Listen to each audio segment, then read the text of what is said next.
Hello, my wonderful people. Good morning, good afternoon, good evening, good night, depending on your time zone or anytime you are coming across my platform. If you like what you are watching, kindly subscribe, put on your notification bell to all notifications. In that way, you'll be able to know when we upload a new video. Here we react to all forms of videos. I want to appreciate YouTube for creating this wonderful platform for us to use to disseminate information to the members of the public. I at the same time put disclaimer that Linda's TV show do not and will not in any way promote hate speech, misleading information, or violence. We are only here to educate the members of the public. My dear wonderful Consequences of the continuous sit-at-home on the economy of the Southeast is mind-blowing. According to a report from an International Center for Investigative Report, ICIR, there are over $12.215 billion US dollars, or 5.37 trillion, has been lost to the sit-at-home since September 2021. This chilling figure was further corroborated by a study conducted by SBM Intelligence for Development Dev East Foundation Limited, putting the ongoing loss of the Southeast at about 30% of the gross domestic product of the zone's economy. Aside from the terrible state of trunk A roads, which has become a death trap in recent times, transportation and one of the indispensable lifeblood of the economy in the region is losing over 10 billion naira for each sit-at-home day. That means that every loss to the Southeast is a gain to the economy of other zones in Nigeria.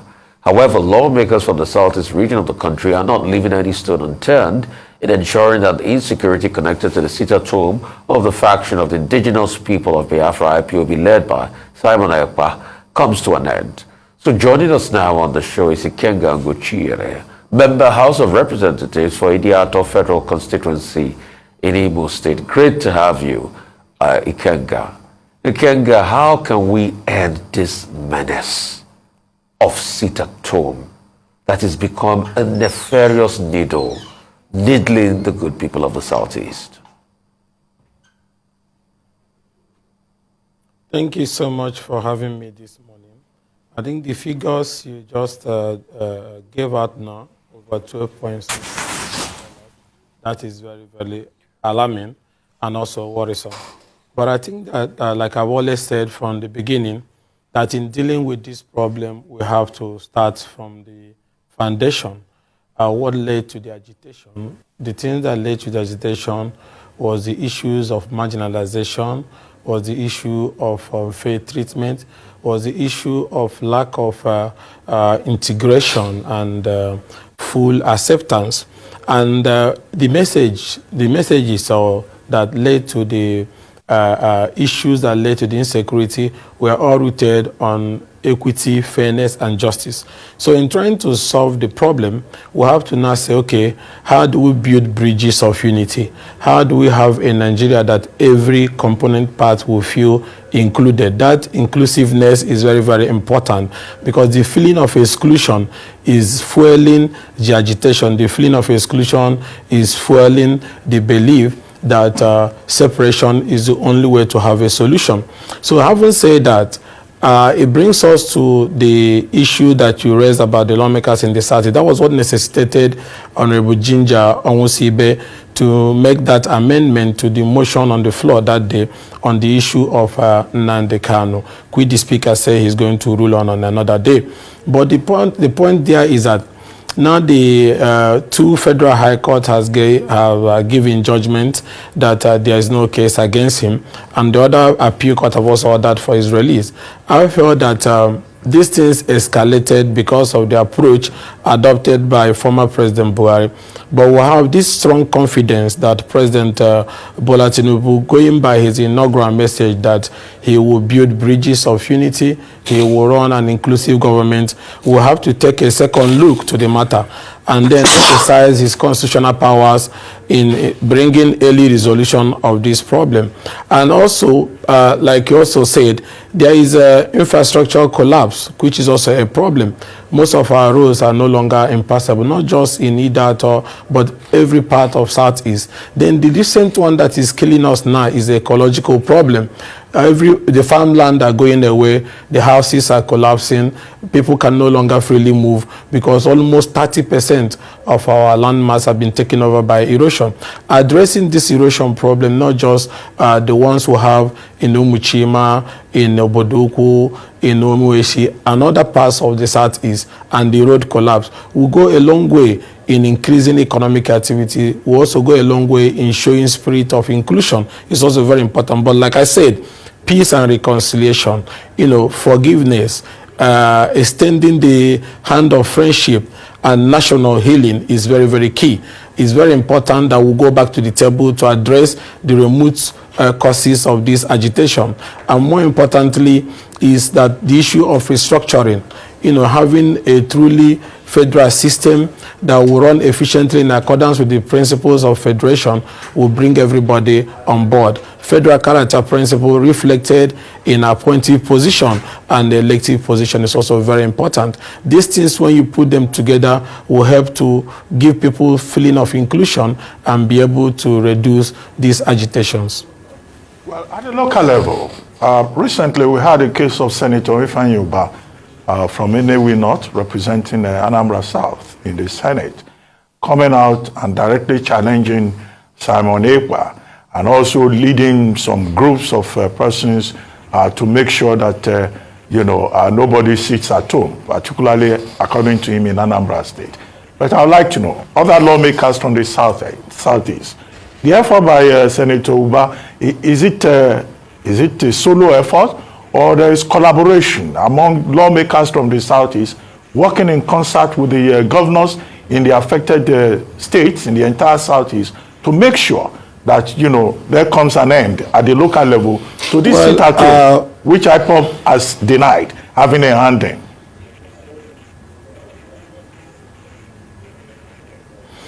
Okay, I can give you a recent development and information.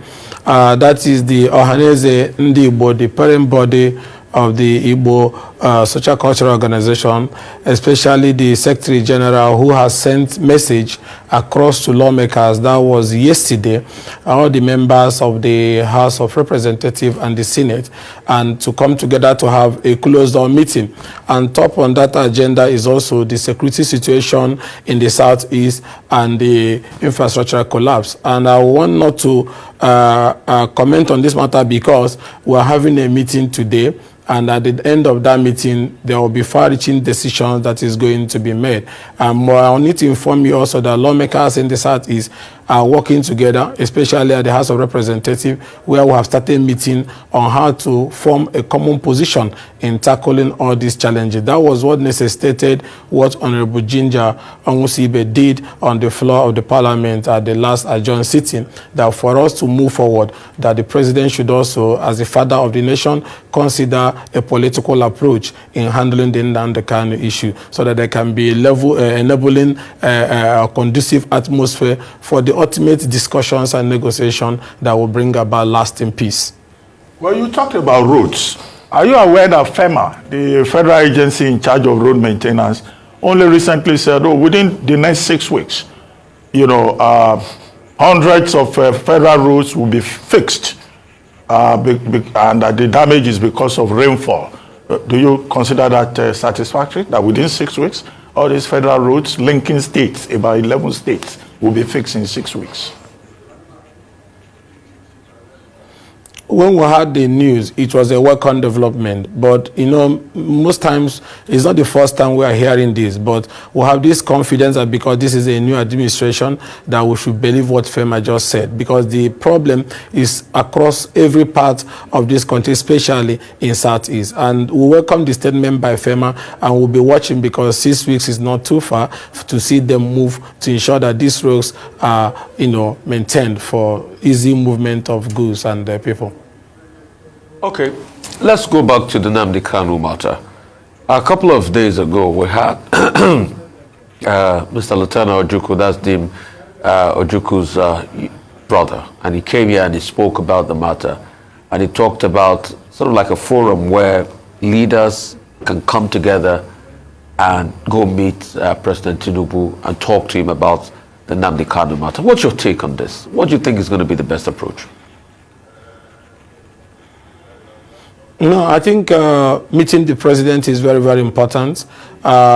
Our governors, our lawmakers, captains of industry and businessmen and all the different social cultural interest group is very, very important. I agree to that. We advocated for that under President Mohamed Buhari, a follow-up to the Mbazulika Amechi visit where he requested the president to grant him the last wish of releasing Nnamdi Kanu to him. So this visit is also important for other areas that needs to be sorted out before you go into the full discussion of letting him to go home.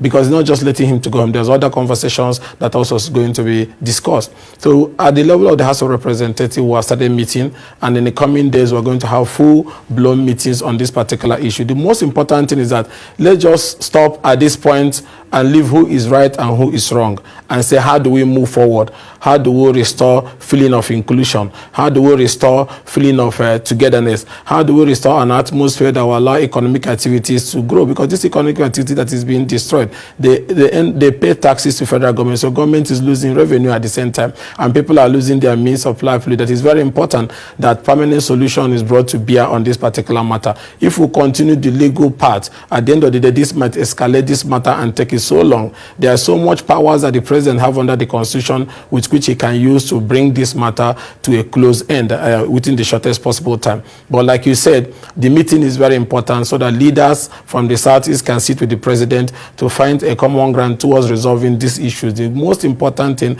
is that we want peace in the Southeast. Everywhere is devastated. Erosion is killing us. Infrastructure has collapsed. And then we cannot even sleep. Houses are being burned. People are being killed. This is not good. So any leader that wants the progress and unity of Nigeria definitely will open his doors to see all stakeholders come in to find a lasting solution. And I have this belief that the present administration, going by what they say, that they will run an inclusive administration and they will ensure that there's unity across all parts of this country, will consider the release of Nnamdi Kanu a critical step towards that part of finding a lasting peace and solution.